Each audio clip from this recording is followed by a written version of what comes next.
Welcome to my vlog. Ito ang unang-una natin gagawin. Papakulo tayo ng tubig. Ito yung sa kanin, sabaw, tsaka reserbang sabaw kasi dalawang pwestong pares ko.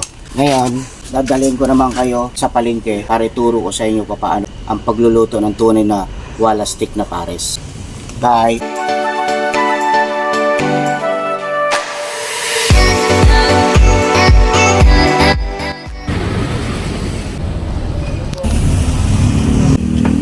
May taba na ba tayo?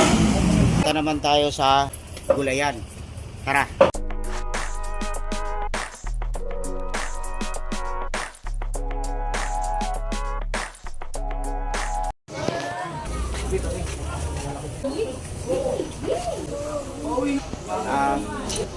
Bibili tayo ng sibuyas. Bili natin masarap. Ang sarap na ito. Sunod natin, siling green, pang sigang. Mura na ka. Ganun talaga ang buhay ng gulay. Isang mataas, isang mababa. Ako na lang hindi tumataas eh. Wala kayo mga hint. Wala. Dito kayo bibili. Ang gulay, puro pogi ang ano. Pati may-ari, pogi.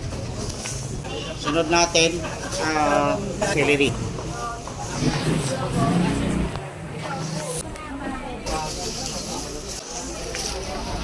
Pag maraming sabaw, kailangan marami rin celery.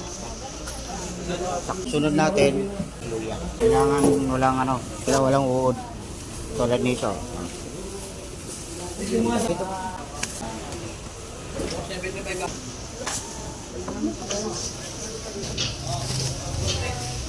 Guys, mo na konti, wala.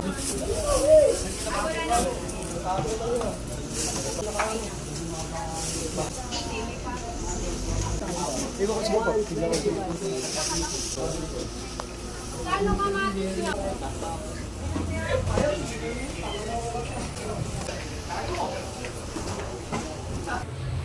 Ito, pang ingredients na binili ko kanina. Sibuyas, bell pepper, luya, saka celery. Pilin laboyo, pang condiments, pero marami pa ako doon kaya hindi ako kumuha.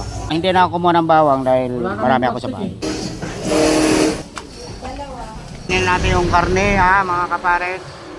Ikapin na natin yung karne para makauwi na tayo. Sakit pa naman ang bilang ka.